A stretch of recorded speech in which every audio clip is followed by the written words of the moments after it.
Welcome to the 2020 Virtual Parent and Family Empowerment Conference, All About Bullying session. My name is Dr. Nicole Jennings, and I'll be your presenter today. I'm a licensed clinical social worker and bullying prevention and intervention researcher who has served the DeKalb school system for 16 years. I'm pleased to be with you today and bring you this presentation from the DeKalb Parent and Family Engagement Department in collaboration with the DeKalb Social Work Department. Now, while the topic of bullying is one that I could discuss all day long, I will be with you for but a brief 45 minutes. We have lots to cover, so grab a snack, relax, and let's learn all about bullying.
Be the change, stop bullying.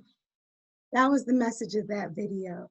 And while the video had a very sad and tragic ending, it does illustrate clearly the importance of sessions like this one, providing a safe and healthy learning environment for all students to achieve success is one of our goals here at DeKalb.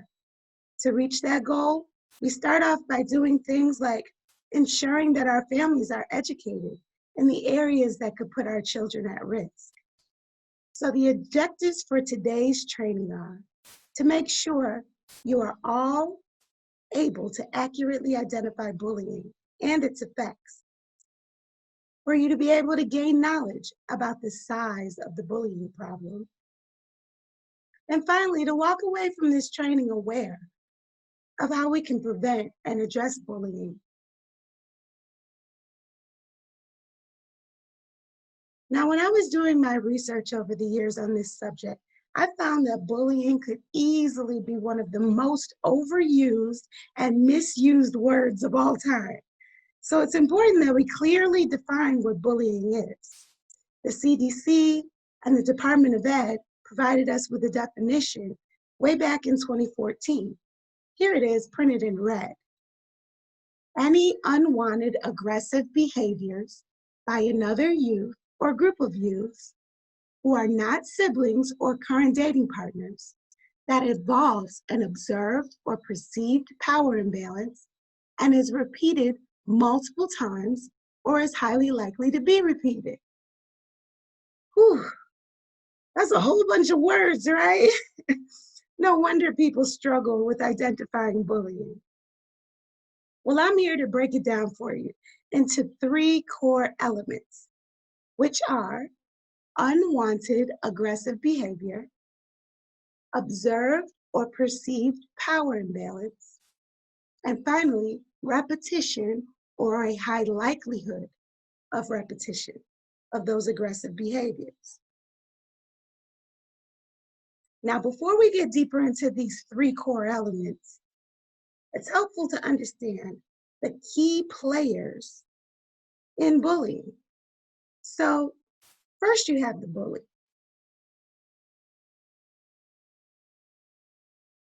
The bully is the perpetrator of the aggression.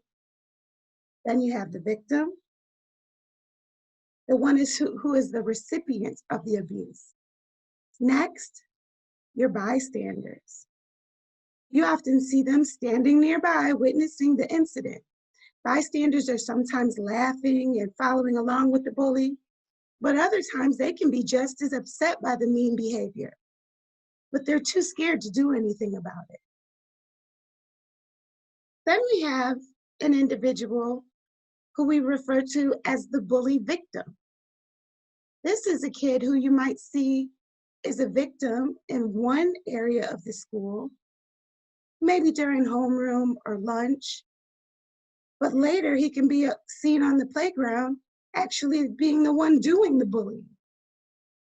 These kids are generally bullying others because they're victims themselves. Finally, our hero, the ally. Our job as parents and school personnel is to encourage all children to be that person who is willing to provide support. Be a friend to the victim. Be that kid who is courageous enough to report bullying to a trusted adult, to be the eyes and ears for the school. So why do we need extra eyes and ears? Well, because the average bullying behavior lasts only about 37 seconds. And teachers notice and intervene in only 1 out of every 25 bullying incidents. Now, this is not because school staff are ignoring bullying or they just don't want to be bothered. We're simply outnumbered, and bullies are sneaky. They purposely do it when no one's looking. So we need our allies to join us in this fight against bullying. Now, on to the core elements. Now, one of the things you must know is that bullying is violence. It's a form of abuse. DeKalb Schools defines violence as any mean word, look, sign, or act that hurts a person's body, their feelings, or damages their belongings. So now that we have defined bullying and violence, let's talk a bit more about these 3 core elements we pulled from the bullying definition.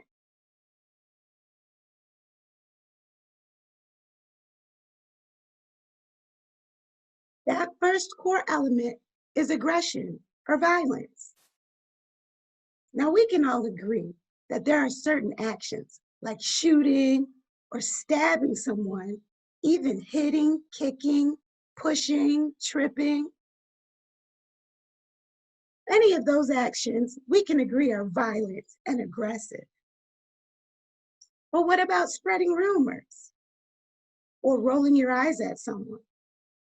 Are these violent, aggressive behaviors too? I mean, there's so many unwanted behaviors that we see in our youth that can happen every day. How do we make sense out of all of this mess? Well, the good researchers at the National Anti-Defamation League have provided us with some help by creating what we call the violence continuum. It allows us to understand violence better by identifying the least violent to the most violent behaviors. So let's get started cleaning up our mess. So one may look at this big red set of arrows and think clearly shooting and stabbing belong on the side that says most violent. Okay, so that looks good to me over there.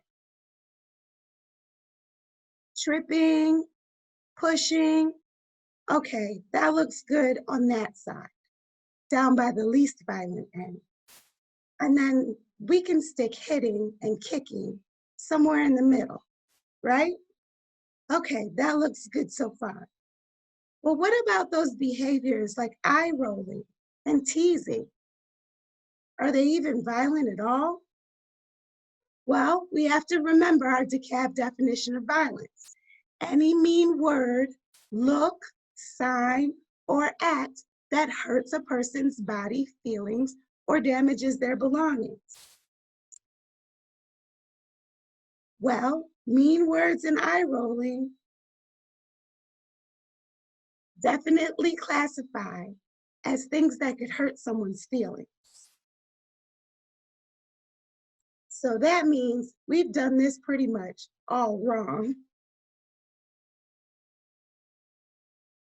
See, the purpose of the violence continuum is not to put violent behaviors into the categories of most or least violent. The purpose is to really show the progression of violence from least to most violence. So how does that look in real life? Story time. So years ago, I worked in a summer program as a camp counselor. And nearing the end of the summer, I had my first experience with two of my campers getting into a major fight. I mean, there was kicking, screaming, pushing, and we were in the craft room, so glitter was everywhere. It was a real mess.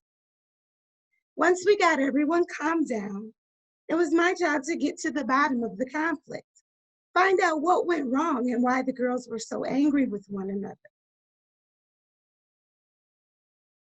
So once I sat the girls down, girl number one says, well, I don't like her because she rolled her eyes at me the first day at camp. Then girl number two says, well, I heard you were spreading rumors about me. And then girl number one says, well, you were always staring at me. And girl number two says, well, you flipped me the middle finger last week. Well, that's because I saw that you wrote some bad stuff about me in the restroom on the wall.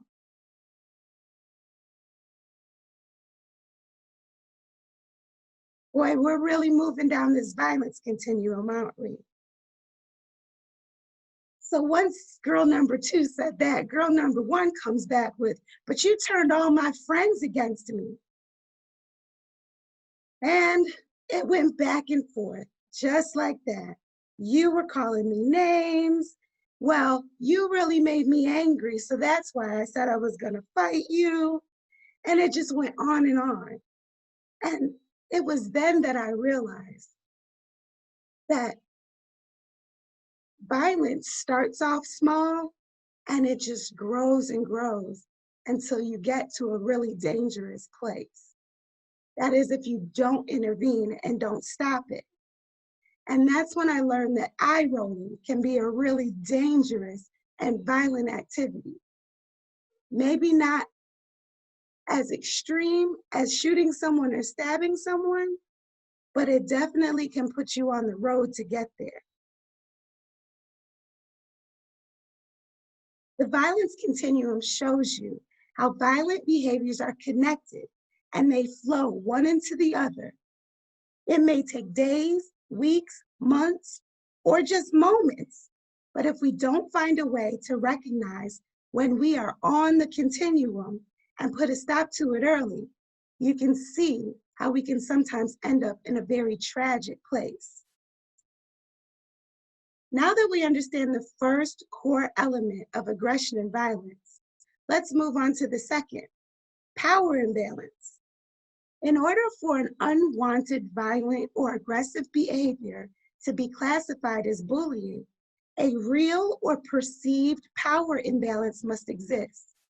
The power imbalance could be size, a bigger or older kid acting aggressively towards a smaller, younger kid, or the imbalance can be a kid picking on a disabled peer, or it could be a large group of kids picking on a single student, or maybe a student who's new to the country and doesn't speak the language and isn't familiar with our social norms. Some students are loners and naturally socially withdraw and isolate themselves. This can create a power imbalance if a group of popular kids decide to target them. And finally, there's that kid we all know with the empty lunchbox, the one who wears the same clothes every day. He can be targeted for those kids that are not in the same situation as him because of his financial hardship.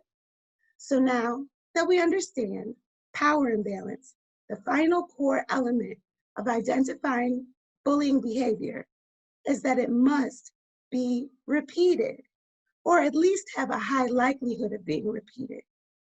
When the same kid gets victimized day in and day out, we are definitely establishing a pattern of bullying. Now, just to be sure that we have a full grasp of what bullying is, it's important that we identify what it is not. We know now that bullying is abuse, that it involves repetitive, aggressive behavior on a weaker, clear victim.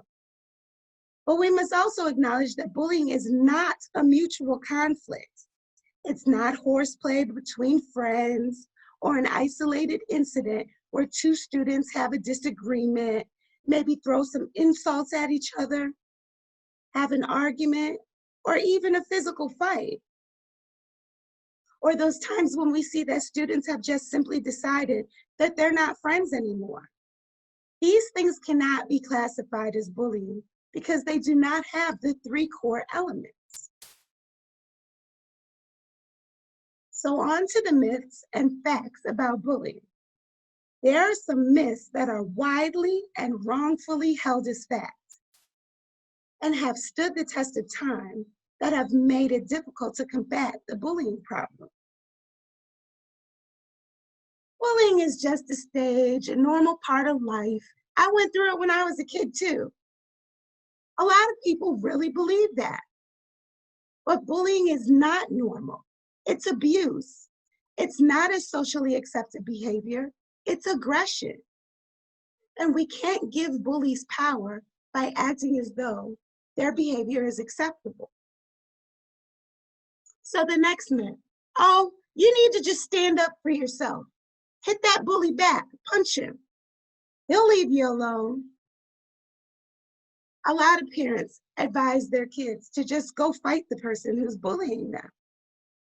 Now, while there may be a time where a person is forced to defend themselves, hitting back usually just makes the bullying worse, and it begins to happen more often, and it increases in severity.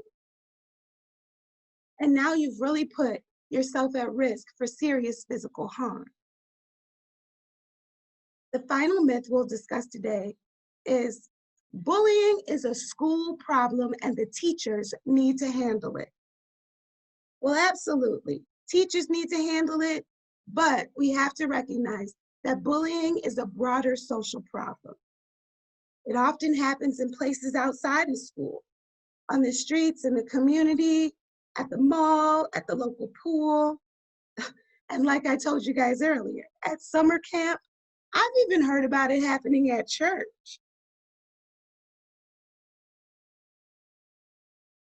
So now that we've cleared up those myths and turned them into facts, let's talk about the types of bullying that exist. The first is physical bullying. That's the hitting, kicking, and punching we talked about earlier. Then there's social bullying, verbal bullying, and cyberbullying, using technology and social media to hurt others. Being the subject of rumors and lies is a way that the way that kids are socially bullied sometimes. And being made fun of, called names, or insulted is a way that kids are verbally bullied. Pushed, shoved, tripped, or spit on. Yeah, you guessed it. That's physical bullying. Being left out and excluded, another form of social bullying. Threatened with harm, absolutely verbal. And extortion, that's when kids say things like, you better do my homework or I'm gonna beat you up. Or you better give me your lunch money. Forcing someone to do something they don't want to do and attaching it to a threat. Finally, destroying someone's property can cause a lot of social and emotional pain for students. Now, it's important to know that there are some situations where bullying can be classified as much more than just a schoolhouse infraction. It can become categorized as criminal behavior. Harassment and bullying go hand in hand. Harassment is a form of bullying. It's the bullying that happens when someone is mistreated because of personal characteristics that make them part of a protected group. Bullying someone because of their race, their color, their religion, their sex, their sexual orientation, or because they have a disability is considered harassment and a violation of that person's civil rights. Hazing,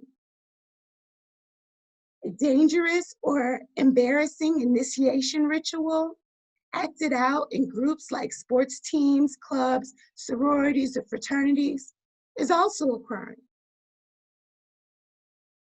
Physically harming someone by hitting, kicking, punching, or tripping them can also be considered the crime of assault. And sometimes just the threat or attempt of these acts can be considered assault. So here are some quick stats, just so you can have an idea of what we're working against here. 1 in 5 students from middle school through high school experienced bullying last year. 23% of them were boys and 19% of them were girls. And about 15% of all students in high school have experienced some form of cyberbullying.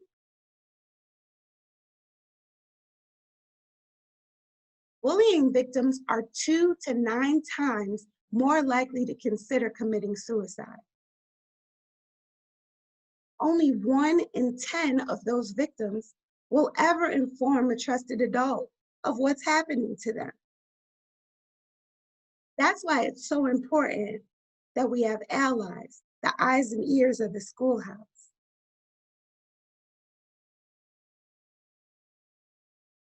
There are many negative effects of bullying.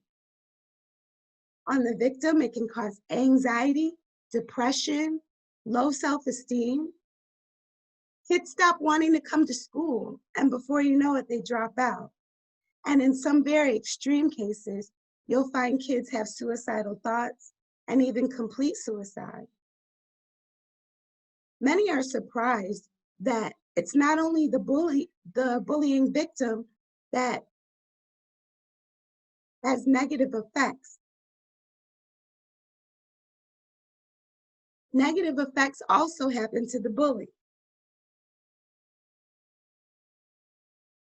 Bullies can suffer from increased risk of drug and alcohol abuse, an increased likelihood of criminal convictions as adults, And their own relationships as adults can have problems as well, with increased incidents of family violence.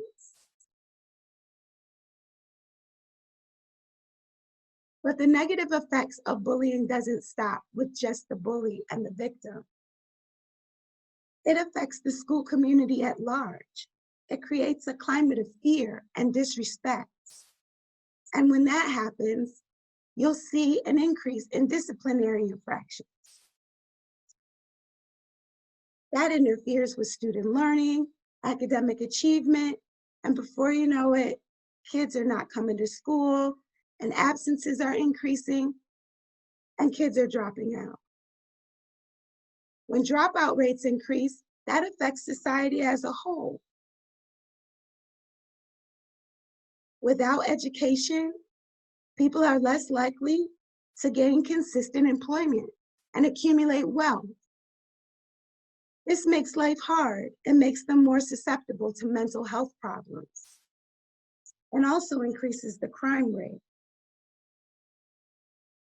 So we've discussed all the devastating effects of bullying, and for years, parents, students, teachers, administrators, legislatures, researchers, even celebrities and social media influencers have all wanted bullying to stop, yet it persists.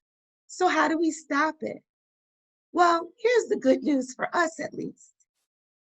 Here in DeKalb, we have seen a significant decline in bullying behavior and a significant increase in the knowledge of our school communities about bullying. Our students are reporting more. We are growing new classes of allies every school year. Our teachers and administrators are trained and ready to combat the problem.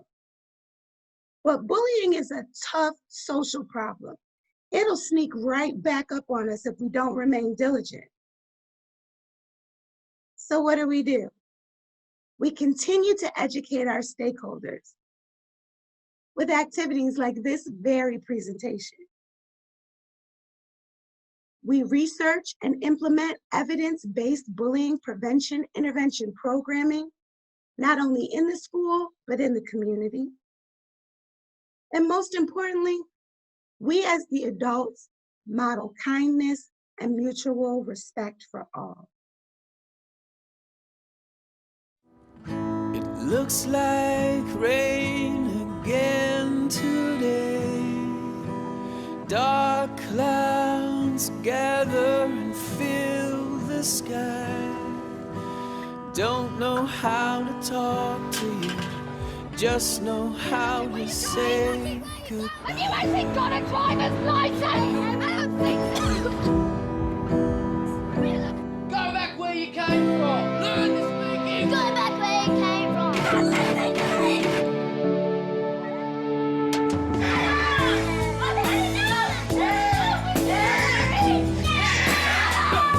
Is that what you think? No, better now.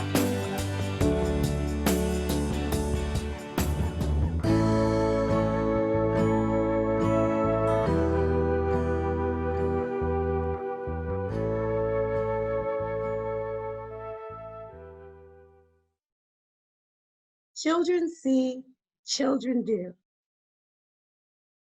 That video is a great example of how we as adults are so important in slaying the bullying dragon by being good examples to our kids. So you've watched this presentation so far, and you're beginning to think that your kid may be a victim of bullying. How do you know? And what do you do? Well, first, ask yourself if you've noticed your child is hesitant or even refuses to attend school. Are they showing signs of unexplained illnesses like headaches, tummy aches, and sleepless nights? Are they coming home with unexplained injuries like bumps and bruises? Do they appear anxious or withdrawn or just not themselves? What about their friends? Do they have any? How are their social interactions with one another? What about their self-esteem? Do they talk down about themselves? Do they seem to be very hard on themselves? Maybe even insulting their looks, appearances, or intelligence? When they come home from school, do you notice that maybe their belongings are damaged or maybe missing? These are things that you can pay attention to that may help you recognize whether or not your child is being bullied. Now, if you've determined that they are, what do you do about that? Well, first, you have to inform the school and work together as a team with the personnel there to attack this issue. Monitor your child's peer interactions, monitor their behavior and their online activity, and watch their mood when they come home from school or get off the computer. Be a supportive and safe person for them to talk to. Don't scold your child for being a victim, and don't try to encourage them to fight the bully. Work together with the schools to keep your kids safe. And if it gets to a point where all of these things are not working, you may need to call the DeKalb Support Services Department and ask for some support and some resources for outside therapeutic assistance.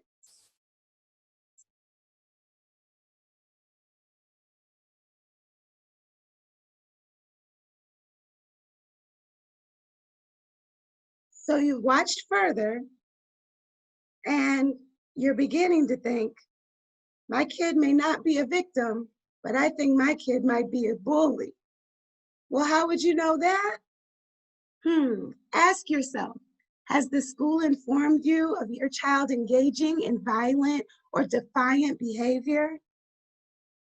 At home, do you notice that your child takes out their frustrations on their siblings, maybe a family pet or objects at home, kicking walls or breaking things? Has your child witnessed or been a victim of bullying or family violence themselves? This could increase the chances that they may be a bully. So what do? Well, you start off first by ensuring that you yourself, as a parent or guardian, and the individuals you have your child around are modeling respectful and kind behavior. Communicate frequently with the school personnel to make sure that you're aware of what's going on with your kid at school. And be consistent with consequences when they do things that they shouldn't. Also, remember to reward them when you see acts of kindness. And again, if it gets too big for you, or you feel like it's something that your child is still struggling with, you can always reach out to the DeKalb Support Services Department for resources for therapeutic support.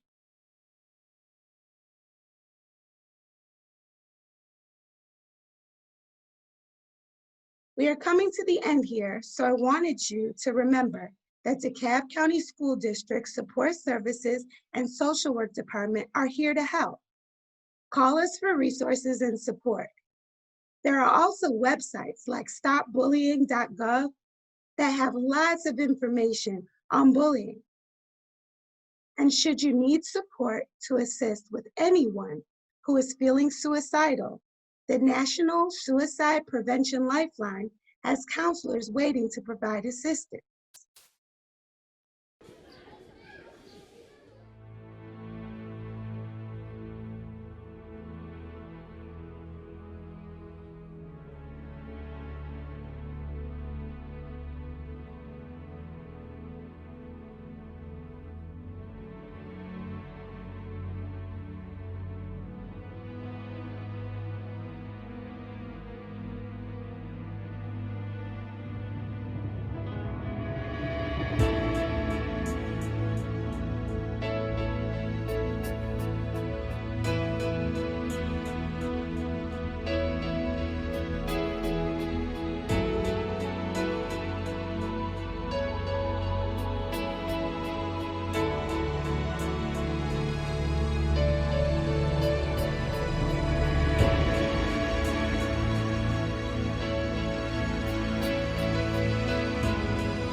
I really love that video clip. It's one of my favorites and always makes me get a little misty-eyed because it shows that even if we never totally eradicate bullies from our society, we can create a culture where allies rule. DeKalb Schools wants you to be informed so that we can all work together to teach our young people the importance of kindness and respect. Growing allies builds safe schools. Safe schools make safe communities, and safe communities make a safer world for all of us. Thank you for joining me today. I hope you found this session informative and helpful.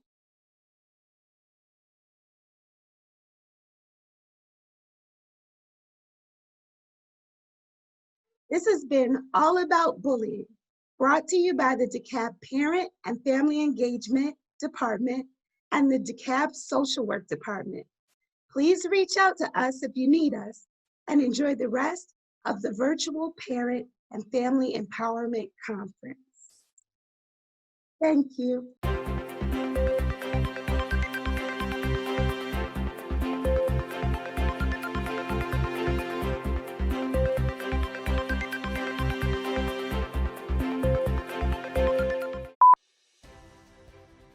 Good day. This is Denise Revels coming to you from the School Social Work Department. I wanted to inform you today about all of the great work your school social worker is involved in the local community and at your child's school. We are there ready to assist parents and families and staff members have the best educational experience of their lives. Take it away, Steph. Thanks, Denise. Workers excel when it comes to connecting with the community and providing support. They host parent events to provide information about secondary education opportunities, participate in fairs to provide school supplies, sponsor the annual DeKalb Gives program to support families during the holidays, have helped families who are impacted by tragedy such as a fire, and since the pandemic, they have been busy providing food to families on a weekly basis. Michael, do you have any additional information? Thank you.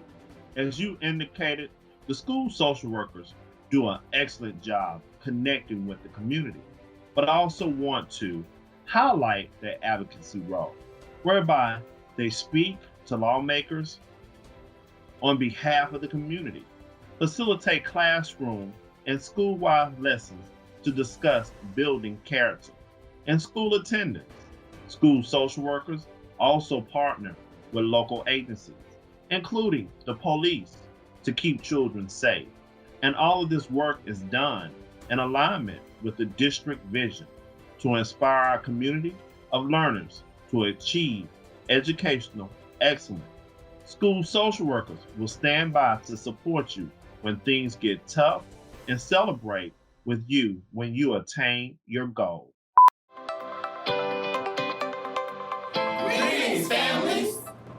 I am Stephanie Forbes, and I am here to support you as you engage in your students' academic success.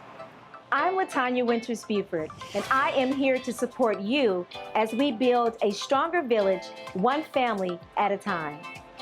I am Richard Stevens, and I am here to offer our families mental, social, and emotional wellness support through wraparound services.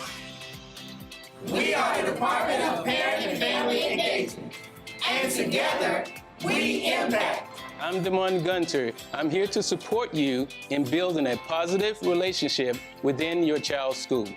I am Ann Pereira, and I welcome all of our international families. Bienvenidos. I'm Narva Dunlap. I'm here to inspire parents to be lifelong learners and empower them to achieve personally and professionally. Let's start strong, DeKalb.